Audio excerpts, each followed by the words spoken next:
So today we will discuss more about the types of chemical reactions, and we will mainly discuss about displacement and double displacement reactions.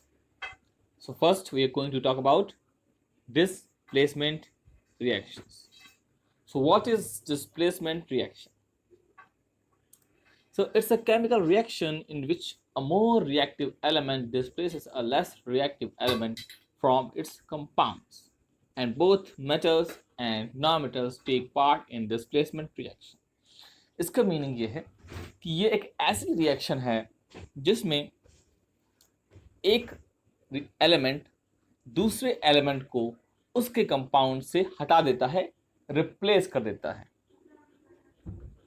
ठीक है, लेकिन वो replace तभी करता है जब आपका एलिमेंट उस एलिमेंट से जो कि जुड़ा है कि आपके कंपाउंड से उससे ज़्यादा रिएक्टिव हो। ठीक है, जैसे मान लीजिए आप हैं और आपका फ्रेंड है। ठीक, आप दोनों की बॉन्डिंग बहुत स्ट्रांग है।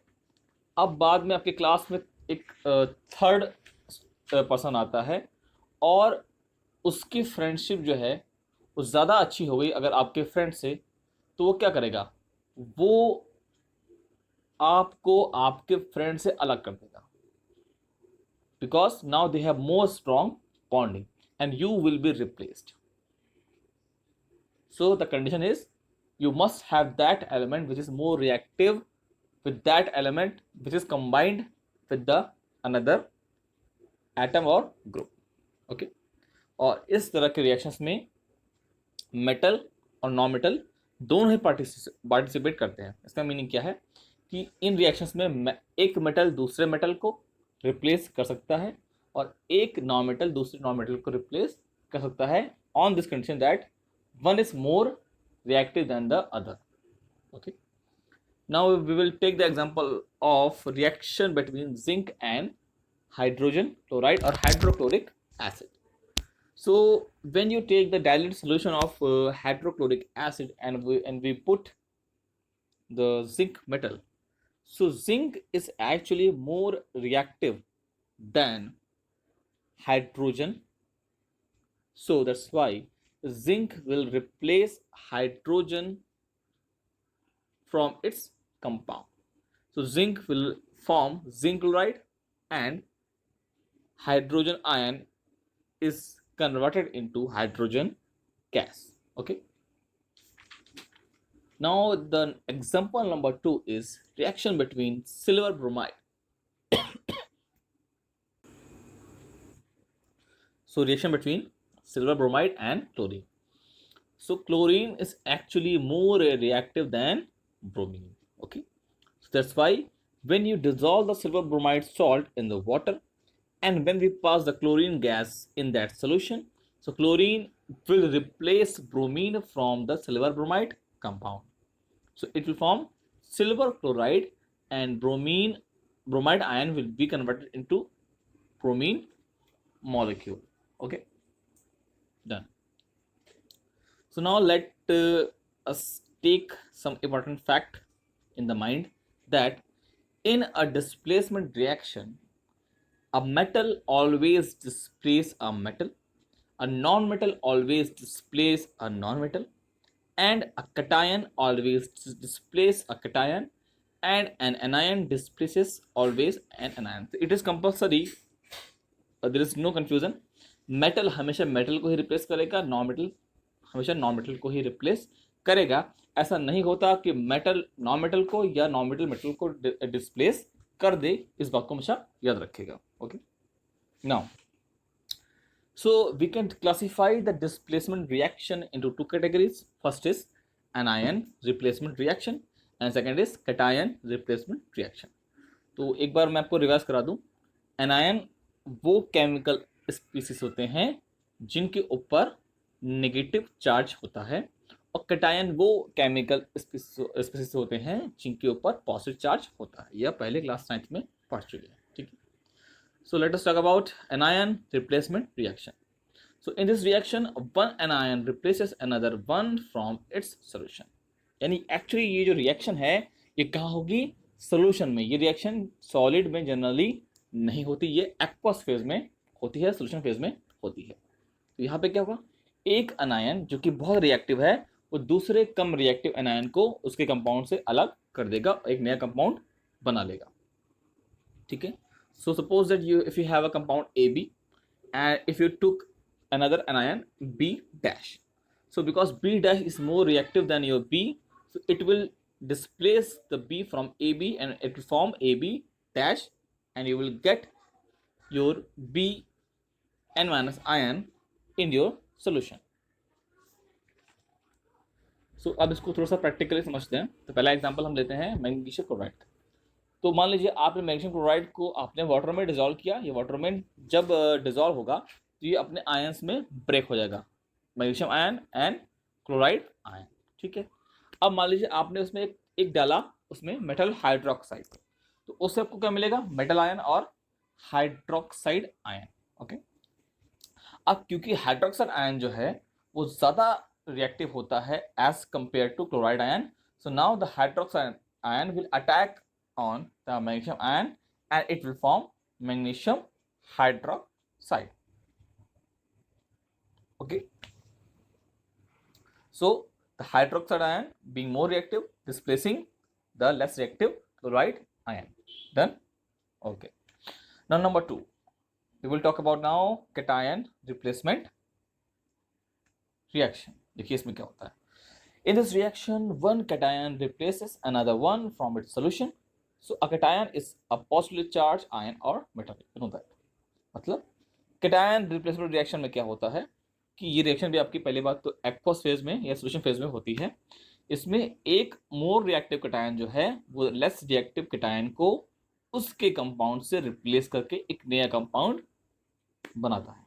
ठीक है, और एक चीज मैं आपको बताना चाहूंगा कि all metal displacement reaction are actually cation replacement reaction, यानी जितने भी आपके मेटल डिस्प्लेसमेंट रिएक्शन होते हैं वो सब के सब कैटायन रिप्लेसमेंट रिएक्शन होते हैं। ओके, सो इसके लिए कुछ एग्जांपल हम लेते हैं। पहला एग्जांपल हमने लिया है the reaction between magnesium and copper sulphate. So suppose that if you took copper sulfate salt and you dissolve the salt into the water, and when you put some particles of your magnesium metal, so magnesium is actually a more reactive metal than copper, so it will displace copper from its salt forming magnesium sulfate and copper metal. Okay, तो यहाँ पे क्या हो रहा है, metal metal displacement. Okay, now number 2, the second is the reaction between sodium metal and zinc sulfate. So sodium is actually more reactive metal than zinc. So when you dissolve zinc sulfate in the water, and when you add a sodium metal, the sodium will replace zinc from its salt and it will form sodium sulfate and you will get zinc metal. Okay, now number 3, the reaction is actually between ferrous ion and copper sulfate. मान लीजिए आपने copper sulphate लिया, उसको आपने water में dissolve किया और आपने किसी सोर्स से आपने फेरस आयन को ऐड किया सॉल्यूशन में, तो क्या होगा, फेरस आयन जो है वो आपके कॉपर सल्फेट से कॉपर आयन को रिप्लेस करेगा and it will form ferrous sulfate and you will get copper ion in the solution. Okay, now number 4 and last, nickel ion versus lead sulfate. So when you take your lead sulfate salt in the water and when you add nickel ion in the solution, so nickel ion is actually more reactive ion than lead ion, so it will replace the lead ion from the salt and it will form nickel sulfate and you will get lead 2 plus ion. Clear? Now अब हम बात करते हैं about double displacement reaction. तो it is a type of reaction in which two reactants exchange ions to form two new compounds. यानी ये एक ऐसी रिएक्शन है जहाँ पे आपके पास दो रिएक्टेंट्स होते हैं और वो अपने आयंस एक दूसरे से एक्सचेंज करते हैं to form new compounds.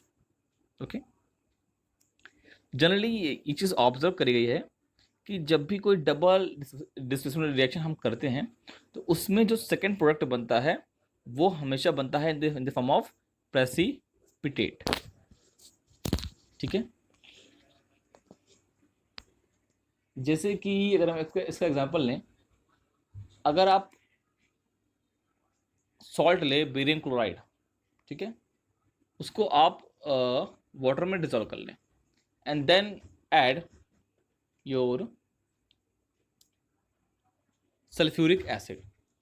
So when there is exchange of ions, barium sulphate forms. अब जो अगर बेरियम सल्फेट फॉर्म जो होता है, बेरियम सल्फेट, वो एसिडिक मीडियम में एक्चुअली इनसॉल्युबल होता है, तो वो पीपीटी के फॉर्म में नीचे सेटल हो जाता है at the bottom of the test tube. Okay,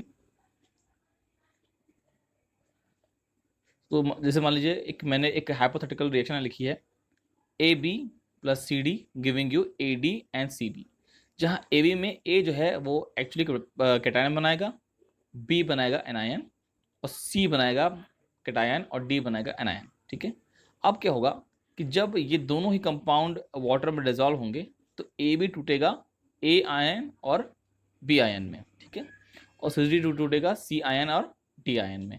अब क्या होगा, जो ए आयन होगा वो पॉजिटिव है और डी आयन नेगेटिव है, तो ये आपस में कंबाइन होंगे और आपका जो बी नेगेटिव आयन है वो आपके सी पॉजिटिव आयन से कंबाइन होगा और क्या बनाएगा, compound C B and A D. ठीक है, so there is exchange of ions okay in the solution. तो इसके लिए हम एक सिंपल सा एग्जांपल लेते हैं, reaction between HCl and NaOH is a very common example. So आप लैब में जब आप जाएंगे and if you will take hydrochloric acid and when you will add some amount of sodium hydroxide in it, it is also in the solution phase. So when they combine together they form sodium chloride and water molecule. तो actually होता क्या है कि HCl जो होता है वो aqueous phase में एक्चुअली ब्रेक होता है H आयन और Cl माइनस आयन में, क्लोराइड आयन में। ठीक है, वैसे ही जो आपके NaOH है वो भी ब्रेक होता है सोडियम आयन और हाइड्रोक्साइड आयन में। ठीक है, अब ये चारों आयन्स आपके वाटर में फ्री हो गए। Now hydrogen ion will combine with hydroxide ion to form water molecule and sodium ion will combine with chloride ion to form sodium chloride. Okay, तो आपका ये इक्वेशन फाइनल हो गया। अब मान लीजिए आपके पास दो सॉल्ट्स हैं, फेरिक क्लोराइड और जिंक ब्रोमाइड, इनके बीच अगर रिएक्शन हो तो क्या होगा, in the aqueous medium. So when they will react, you will get the product zinc chloride and ferric bromide. Okay. So try to write the various step for this reaction as I have written earlier for example number 1. Okay. So last is oxidation. ये बहुत ही broad topic है but अभी हम इसके बारे में थोड़ा सा शॉर्ट एक इंट्रो लेंगे इसका। सो ऑक्सीडेशन का मीनिंग क्या होता है? So in classical chemistry means जो हमारे केमिस्ट्री के ओल्ड प्रिंसिपल्स हैं, so in classical chemistry oxidation is a reaction in which oxygen atoms are gained by the reactant. यानी ये सिंपल सी रिएक्शन होती है जिसमें ऑक्सीजन के एटम्स जो हैं वो आपके रिएक्टेंट में ऐड होते हैं, उसको बोलते हैं ऑक्सीडेशन। Very simple. ठीक है, जैसे हम एग्जांपल लें कंबशन ऑफ कोल, तो कोल में मेनली आपको पता है कि कार्बन होता है। So when you have good amount of oxygen you will get carbon dioxide. तो देखिए यहाँ पे क्या हो रहा है, oxygen is gained by the carbon. ठीक है, अगर आपके पास थोड़ी सी ऑक्सीजन कम है तो you will get carbon monoxide. ठीक है, तो दोनों कंडीशन में कार्बन आपका क्या हो रहा है, ऑक्सीडाइज हो रहा है।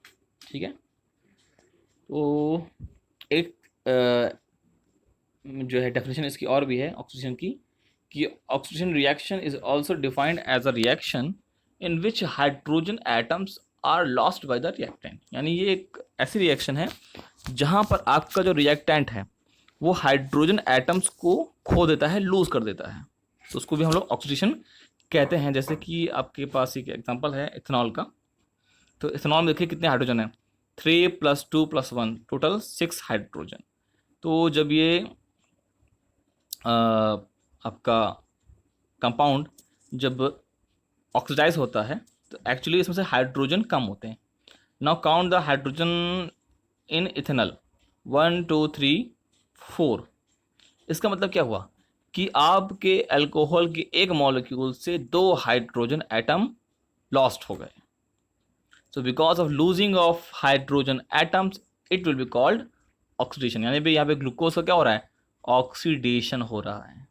Okay, so I hope you got the concept which we discussed today.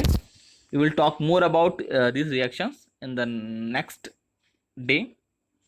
Thank you so much. Take care.